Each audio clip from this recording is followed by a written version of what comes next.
Lemon Sports Edition, हर रोज शाम 7:30 बजे सिर्फ लेमन न्यूज पर।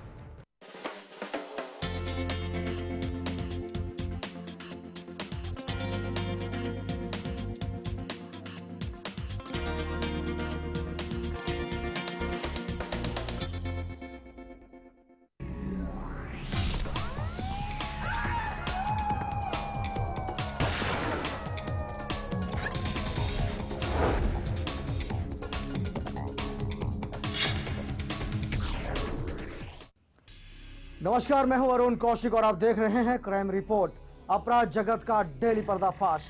इससे पहले कि अपराध जगत की खबरों के साथ आगे बढ़ें, एक नजर आज की अपराध जगत की सुर्खियों पर।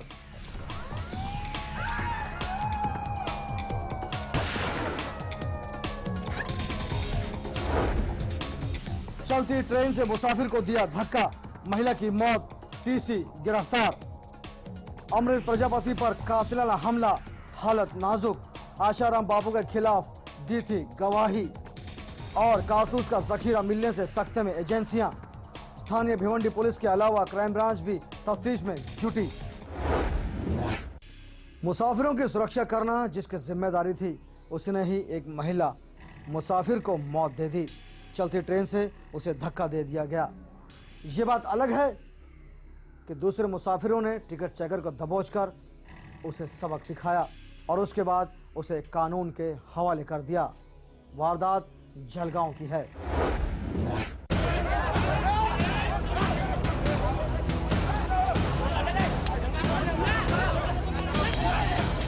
जिस शख्स को लोग बेरहमी से मार रहे हैं और जिसे पुलिस बचाने में लगी है, दरअसल ये ना तो कोई वीआईपी है और ना ही वीवीआईपी।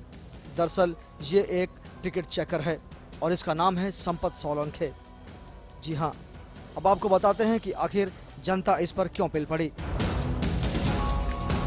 वारदात जलगांव रेलवे स्टेशन की है, जब एक महिला टिकट लेकर ट्रेन में चढ़ने को सवार हुई।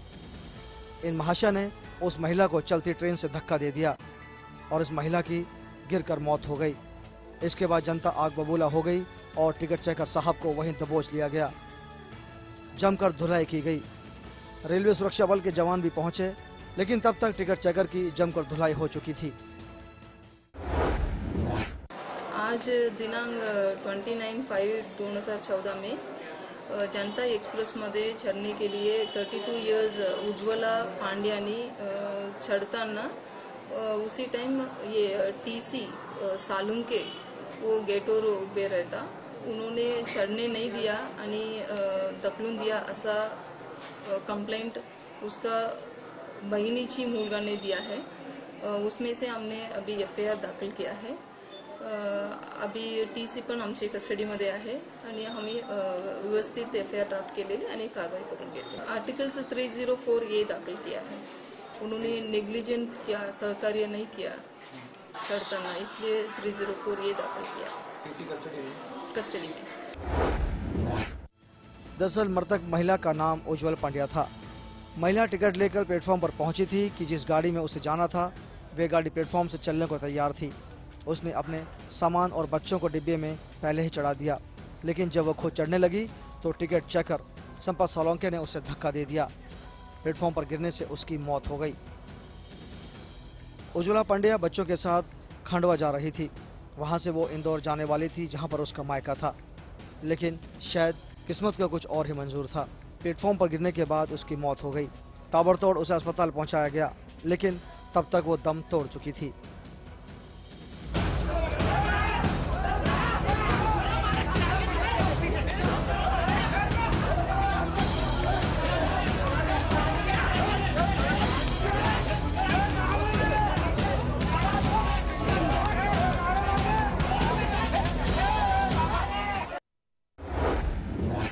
स्टेशन 3 नंबर प्लेटफॉर्म के सामने बैठे हुए थे। वहाँ पे ट्रेन रुकी, ट्रेन को पूछा, टीसी को पूछा आगे जगह मिलेगी क्या, बोले मिलेगी आगे जाके जब बैठे मतलब पूछा टीसी को, रेल B2 में से निकला था वो। B2 में से जब वो निकला तब उसे पूछा था दीदी से कि तू बैठने देगा क्या, तो उसने हाँ बोला था कि आप बैठ सकते हो अंदर। तो तब उसने दोनों जो बच्चियों को बैठाया अंदर, बैठा तो दिया अंदर, पर उसके बाद में ऐसा हुआ ऐसा कि दोनों बच्चे बैठने के बाद में ट्रेन एकदम से स्टार्ट हो गई। तो ट्रेन स्टार्ट होने के बाद में दीदी चढ़ी वहाँ पे। चढ़ने के बाद में भी उसने ये किया, मतलब चढ़ने नहीं दे रहा था, हाथ दे रहा था, बोले हाथ दो हाथ दो। दीदी बोले मैं चढ़ती हूँ, तो भी सुना नहीं उसने, हाथ दो ही करा लास्ट तक। गिरने के बाद में भी वो मतलब वैसा भगा, उसने सबने देखा, हमने देखा, उसे गिराया। उसके बाद में भी वो ऐसा बोल रहा था कि मतलब वो वहाँ से फरार ही हो गया डायरेक्ट, दिखा ही नहीं उसके बाद में। पैंट्री कार में जाने के बाद में मिला वो, मेरे अंकल वगैरह आए थे, उन्होंने सबने ढूंढा उसे। बहुत पूरी तरह से पुलिस उसे बचाने की कोशिश कर रही है। मतलब बोलते गए वहाँ पे लिखा, जो मेरे साथ में मेन जो इनके थे उन्होंने मेरे जो बोल रहा हूँ वो लिखा है, यहाँ पे आया इन्होंने कुछ अलग ही लिख दिया कि वो खुद होके ये हो गया ऐसा। महिला मुसाफिर की मौत के लिए जिम्मेदार टिकट चेकर को लोगों ने दबोच लिया और जमकर धुनाई की और उसके बाद पुलिस के हवाले कर दिया। लेकिन इसके बाद भी जनता का गुस्सा शांत नहीं हुआ। टिकट चेकर को फिर से दबोच लिया गया और फिर उसकी जमकर धुनाई की गई। किसी तरह बचाते पुलिस उसे थाने लाई और उसे गिरफ्तार कर लिया गया। अब पुलिस इस गैर जिम्मेदार टिकट चेकर के खिलाफ हत्या का मामला दर्ज करने की तैयारी कर चुकी है। क्राइम रिपोर्ट के लिए जलगांव से मुंबई ब्यूरो।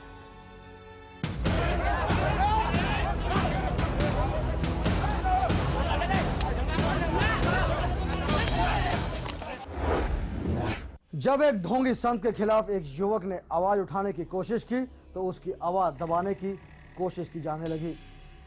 जी हां, हम बात कर रहे हैं अमृत प्रजापति की, जिसने आशाराम बापू के खिलाफ सबसे पहले गवाही दी थी। आज वो गवाह अस्पताल में मौत से लड़ रहा है।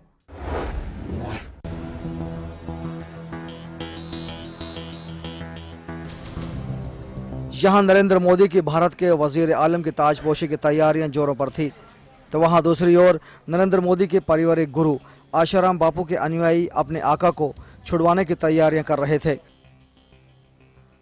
इनका सबसे पहला टारगेट था अमृत प्रजापति। जी हां, ये वो शख्स है जिसने सबसे पहले आशाराम बापू के खिलाफ अदालत में गवाही दी थी और आशाराम के गुर्गों ने अमृत प्रजापति को मौत के घाट उतारने की पूरी तैयारी की थी। लेकिन मौत अमृत प्रजापति को छूकर लौट गई। अमृत प्रजापति की गोली मारकर हत्या की साजिश नाकाम हो गई। कल जो फायरिंग हुआ है उसमें अमृत भाई प्रजापति वोकाड हॉस्पिटल में अभी भानमा गए हैं, उसका स्टेटमेंट ले गए हैं और 6 आदमी, 6 उसके जो सामने वाली पार्टी के आसाराम आश्रम में ये अमृत भाई के विरुद्ध में जो पार्टी थी उसका 6 का नाम दिया है। वो 6 ने मिलकर अमृत भाई पर फायरिंग कराया है, ऐसा उसका मानना है। और जो स्केच तैयार किया गया वो उसको दिखाया है, तो ऐसा ही आदमी फायरिंग करने में था, ऐसा वो बोलता है। बिल्कुल भाई, अमृत भाई जो हमारे यहाँ पे एडमिट हुए हैं, उनको गन शॉट इंजरी है। गोली यहाँ से लग के यहाँ पे अटकी हुई है अभी करोड़रज्जू के पास, तो उनका अभी एक ऑपरेशन का प्लान है। अदरवाइज फिलहाल उनका कंडीशन अभी स्टेबल है। पुलिस ने मामले को गंभीरता से लिया और ताबड़तोड़ फायरिंग की इस वारदात के पीछे के गुनहगार को गिरफ्तार भी कर लिया गया। तफ्तीश में पता चला कि जिस शख्स ने अमृत प्रजापति पर फायरिंग की थी वो आशाराम का करीबी है। उनकी उम्र 45 वर्ष है और उनको गोली लगी है चिन में और सर के पीछे के भाग से वो गोली निकल गई है। अभी ब्लीडिंग स्टॉप करने के लिए डॉक्टर्स की टीम उनकी देखरेख कर रही है और उनको आईसीयू में भी हाल फिलहाल रखा गया है। शंका नहीं, हमको पता है कि आसाराम के गुंडों की ये काम है, ये आसाराम जेल में बैठा बैठा यही सब करवा रहे थे। पहले भी वैदराज अमृत भाई पे 8 हमले हो चुके हैं, ये 9वां हमला है। हमने सबके सब एफआईआर लिख के गुजरात पुलिस को देते रहे। आज तक पुलिस ने कुछ भी नहीं किया है और अब भी कुछ भी नहीं करेगी। इस पुलिस को, गुजरात पुलिस को कुछ भी नहीं करना, कुछ किया होता ना तो आज ही हमला ना होता। वैदराज जी एकदम खराब परिस्थिति में इस समय। मैं उनके साथ थे, गांधीनगर हाईवे ऊपर हमारे ऊपर हमला हुआ था, पूरी की पूरी गाड़ी भर के आई थी, 35 लोगों के सलीब से हम पे हमला किया था, मुझे भी मारा गया था उस समय। बहरहाल राजकोट पुलिस के अलावा अब सूरत पुलिस और लोकल क्राइम ब्रांच भी मामले की गंभीरता से जांच कर रही है। इस बात में भी कोई दो राय नहीं कि इस नए वारदात के बाद आशाराम और उसके बेटे पर नई एफआईआर भी दर्ज की जा सकती है। क्राइम रिपोर्ट के लिए राजकोट से प्रतीक पांड्या, लेमन न्यूज।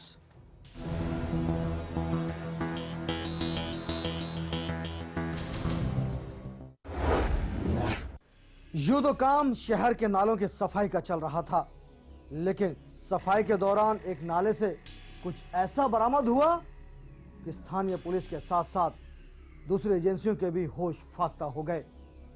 क्या था ये सामान, देखिए इस रिपोर्ट में। वारदात भिवंडी की है।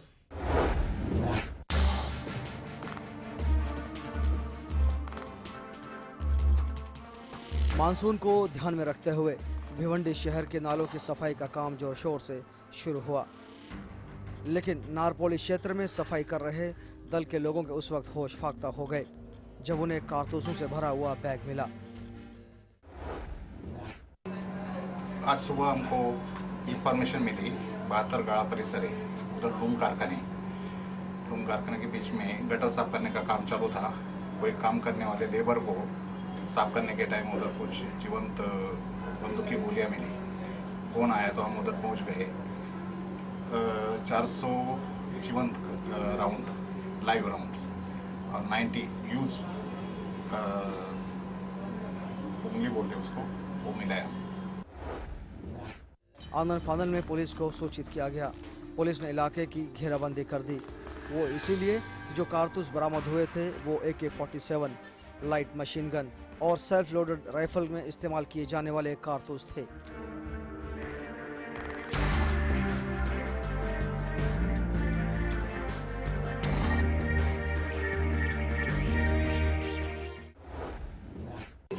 SLR AK-47 9mm पिस्टल, वो मुनीर शेख का हमने फिर दर्ज किया और IPC 286 और आर्म्स एक्ट 325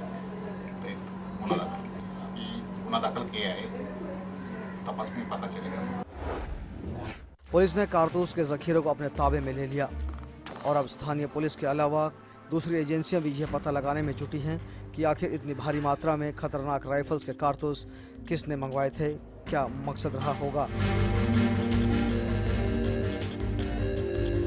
क्राइम रिपोर्ट के लिए भिवंडी से अमृत शर्मा, लेमन न्यूज।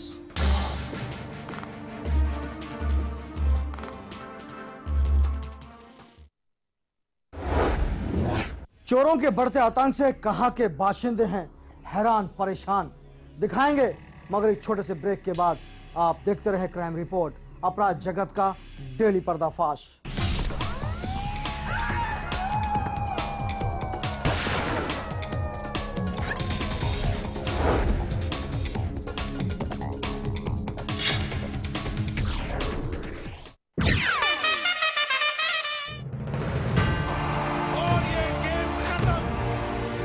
आठ टीमें,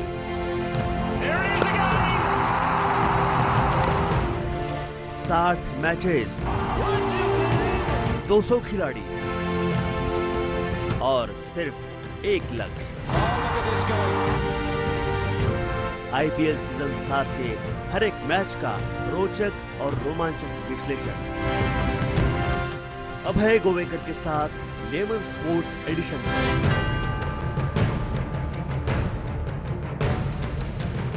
लेमन स्पोर्ट्स एडिशन हर रोज शाम 7:30 बजे सिर्फ लेमन न्यूज पर। जो परसेंटेज ऑफ वोटिंग है ये बम्पर माना जाता है। मरते किसान और सोते सरकार। नमस्कार, मैं प्रशांत आंग्रे और आप तमाम दर्शकों का स्वागत है लेमन प्राइम टाइम हर रात 9 बजे। इसके बाद एक बार फिर आप सभी का स्वागत है। मुद्दे की बात में सवाल भारतीयता और अमेरिकी न्यायिक प्रक्रिया का नहीं है। आपस के डिफरेंसेस की वजह से एक व्यक्ति कांग्रेस के पास चला गया और एक उसके विरोध में चला गया। सलमान जी, ये तो हमें बोलने नहीं दे रहे। आकंठ राजनीति में डूबे कुछ नेताओं ने इसमें भी अपनी रोटी सेकने का सामान इकट्ठा कर लिया है।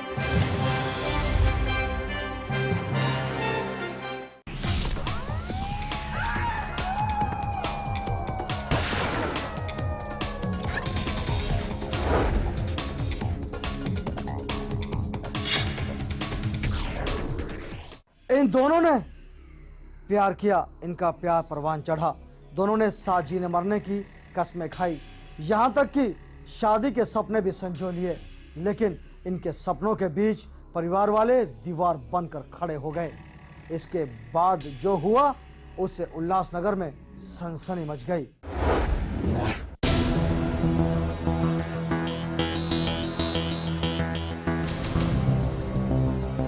उल्लासनगर के पूजा भालेराव और आकाश सोनावने का प्यार इतना परवान चढ़ा कि दोनों ने साथ जीने मरने की कस्में खाईं।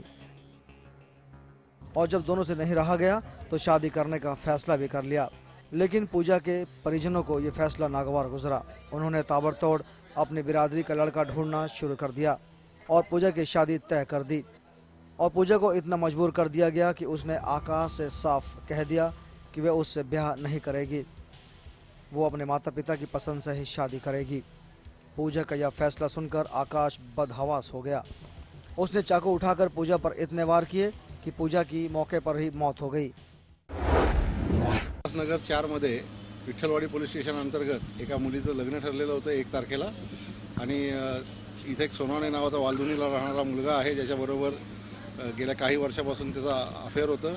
मुलाच्या वडिलांनी जाऊन यांना मागणी पण घातलेली होती, परंतु काही कारणावश त्यांनी त्यांची त्या मुलाची मागणी नाकारून दुसरीकडे लग्न ठरवलं होतं आणि म्हणून ह्या मुलाने आज येऊन इकडे संध्याकाळी 7-7:30च्या सुमाराला त्या मुलीचा गळा चिरलेला आहे आणि स्वतःचाही गळा चिरून आत्महत्या केलेली आहे।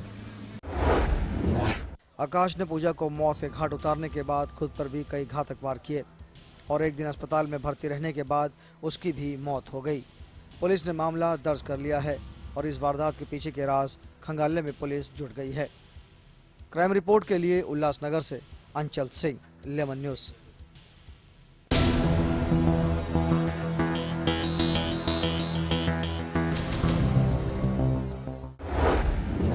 जब जब पुलिस ने चोरी की बढ़ती वारदातों पर लगाम कसने के दावे किए, तब तक चोर पुलिस को चुनौती देते हुए वारदात को अंजाम देते रहे। चोरी की वारदातें बढ़ती जा रही हैं और पुलिस अंधेरे में तीर चलाती जा रही है। यह वारदात मुंबई के चारकोप इलाके की है।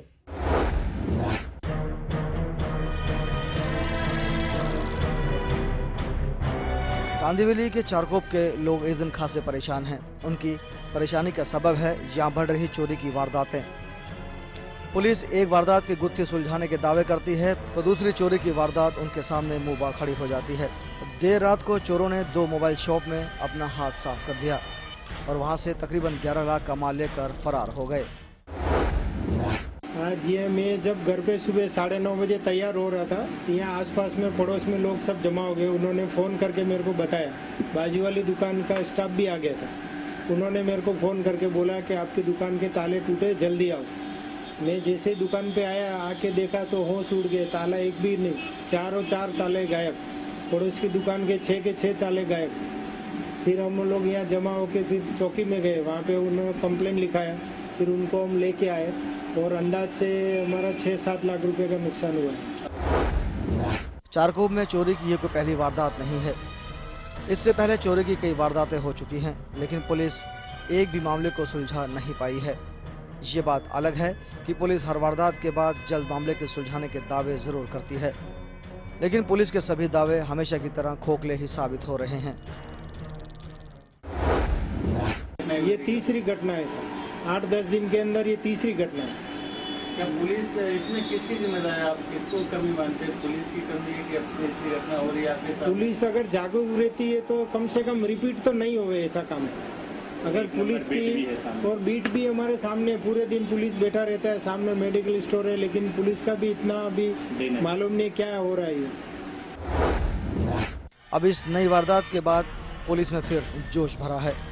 पुलिस जल्द चोरों को गिरफ्तार करने के दावे कर रही है, लेकिन हकीकत ये भी है कि पुलिस के पास चोरों को अब तक एक भी सुराग नहीं है। क्राइम रिपोर्ट के लिए मुंबई से प्रदीप शर्मा, लेमन न्यूज।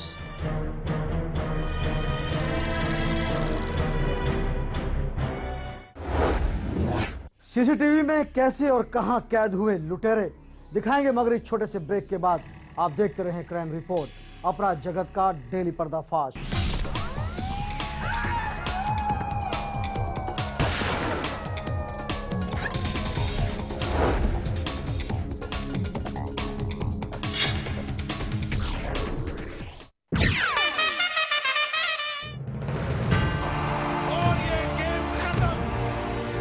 आठ टीमें,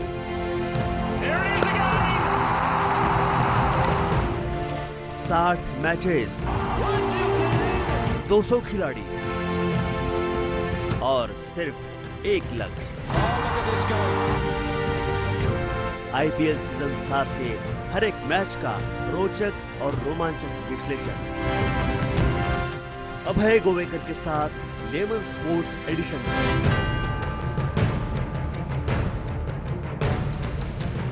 लेमन स्पोर्ट्स एडिशन हर रोज शाम 7:30 बजे सिर्फ लेमन न्यूज पर। जो परसेंटेज ऑफ वोटिंग है ये बम्पर माना जाए। मरते किसान और सोते किसान। नमस्कार, मैं प्रशांत आंग्रे और आप तमाम दर्शकों का स्वागत है लेमन प्रांता हर रात 9 बजे। इसके बाद एक बार फिर आप सभी का स्वागत है मुद्दे की बात में। सवाल भारतीयता और अमेरिकी न्यायिक प्रक्रिया का नहीं है। आपस के डिफरेंसेस की वजह से एक व्यक्ति कांग्रेस के पास चला गया और एक उसके विरोध में चला गया। सलमान जी, ये तो हमें बोलने नहीं दे रहे। आकंठ राजनीति में डूबे कुछ नेताओं ने इसमें भी अपनी रोटी सेकने का सामान इकट्ठा कर लिया है।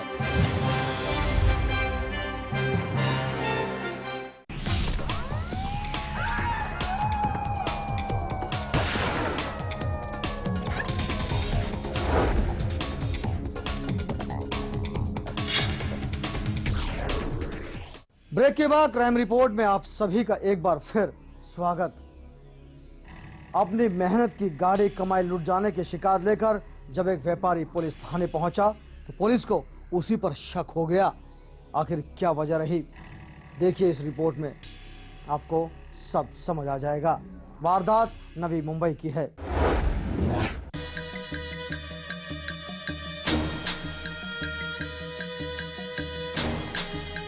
नवी मुंबई वाशी के एपीएमसी पुलिस थाने में जब एक युवक भागा दौड़ा पहुंचा और उसने शिकायत दर्ज करवाई कि उसकी गाड़ी का शीशा फोड़कर किसी ने लाखों रुपए लूट लिए हैं। इसके बाद पुलिस के होश फाख्ता हो गए। पुलिस ने ताबड़तोड़ इलाके की घेराबंदी की और कार का पंचनामा कर कार को थाने लाया गया। पुलिस ने अज्ञात लुटेरों के खिलाफ मामला दर्ज कर लिया और अपनी तफ्तीश शुरू कर दी।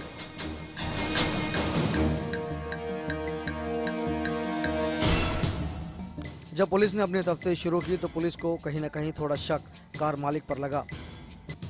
वो इसीलिए कि जहां रुपए छुपाए गए थे वो जगह सिर्फ कार मालिक को ही पता थी। इसके अलावा कुछ और सबूत इस ओर इशारा कर रहे हैं कि कहीं न कहीं वो दाल में काला जरूर है। बहरहाल पुलिस हर कोण से तफ्तीश कर रही है कि लूट की इस वारदात को जल्द से जल्द सुलझाया जा सके। एपीएमसी पुलिस थाने में एक सनसनीखेज मामला सामने आया जिसमें सरेराह एक गाड़ी से लाखों रुपए लूट लिए गए। हालांकि पुलिस तफ्तीश कर रही है कि लुटेरे कौन थे और ये किसकी साजिश थी। कैमरा पर्सन रोशन के साथ मैं Gopal Shah, lemon news, Navi Mumbai.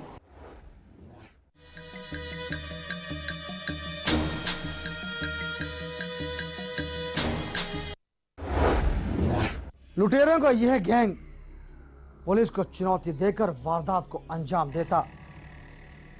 Police दावे करती कि वे जल्द ही इस गिरोह का पर्दाफाश कर देगी, लेकिन अब तक पुलिस के हाथ एक सुराग तक नहीं लगा।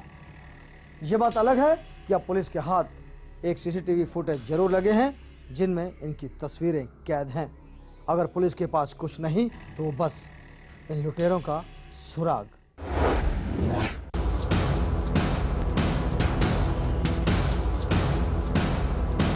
राजकोट के सोनी बाजार में हुई 6 लाख की लूट की वारदात को कई दिन बीत चुके हैं, लेकिन पुलिस के पास लुटेरों का सुराग तक नहीं है। लेमन न्यूज के हाथ लगे हैं दिन दहाड़े हुई लूट की वारदात की कुछ तस्वीरें। इन फुटेजेस को जरा गौर से देखिए। इनमें साफ दिखाई दे रहा है कि कैसे 2 नकाबपोश दिन दहाड़े और बेखौफ दुकान में दाखिल हुए।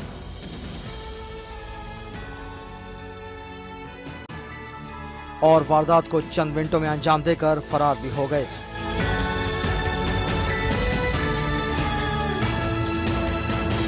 यूं तो पुलिस के पास भी ये फुटेज मौजूद हैं, लेकिन पुलिस का मानना है चूंकि लुटेरों के चेहरे ढके हुए थे, इसीलिए ये शिनाख्त कर पाना इतना आसान नहीं है कि लूट की वारदात को अंजाम देने वाले कौन थे और कहां गायब हो गए।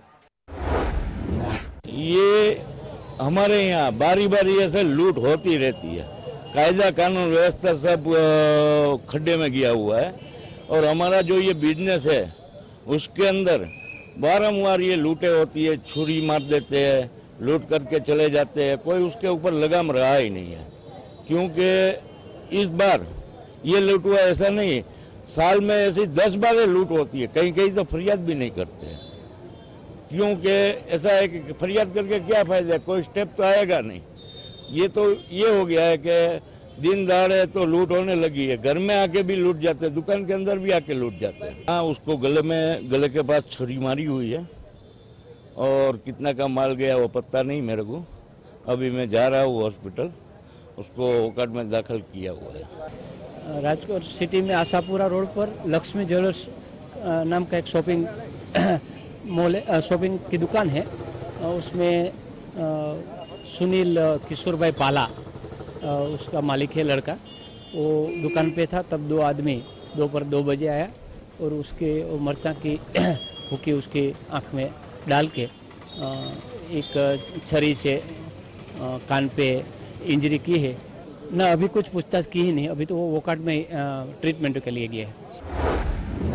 बहरहाल पुलिस जेल में बंद लुटेरों और कुछ हिस्ट्री शीटर्स से पूछताछ कर रही है ताकि लुटेरों का सुराग मिल सके और लूटपाट की इस गुत्थी को जल्द से जल्द सुलझाया जा सके। क्राइम रिपोर्ट के लिए राजकोट से गुजरात ब्यूरो, लेमन न्यूज़।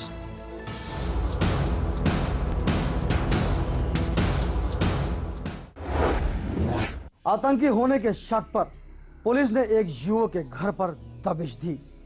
उसके बाद पुलिस के होश फाख्ता हो गए। आखिर ऐसा क्या था उस शख्स के घर पर, देखिए अमृत शर्मा की भेजी भिवंडी से इस रिपोर्ट में।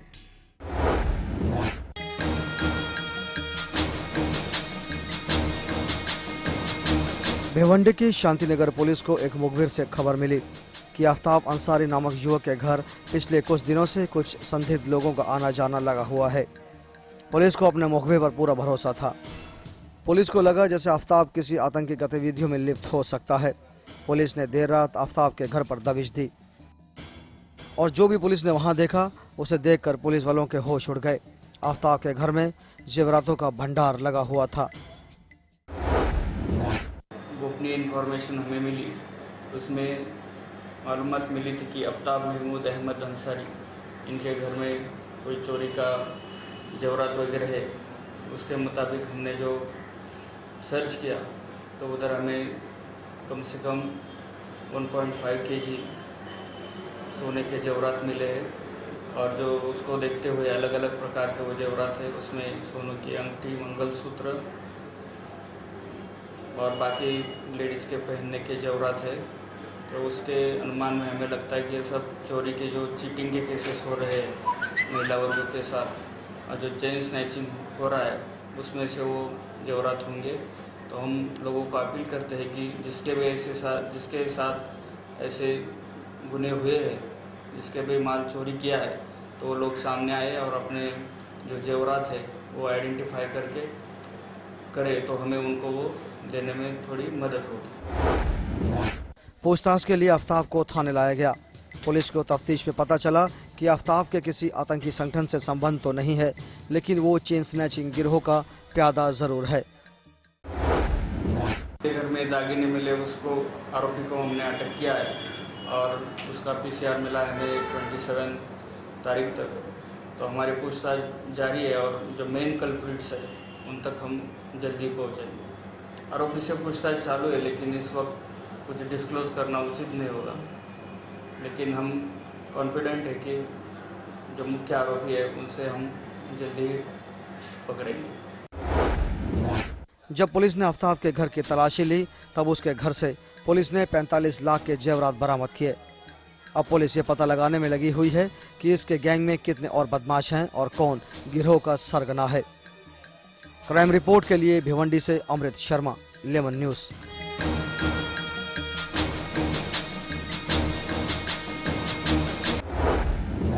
क्राइम रिपोर्ट में आज बस इतना ही।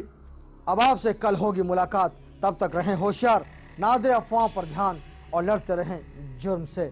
हम हैं आपके साथ। अब देखते रहें क्राइम रिपोर्ट, अपराध जगत का डेली पर्दाफाश। क्राइम रिपोर्ट की पूरी टीम के साथ अरुण कौशिक को दीजिए इजाजत।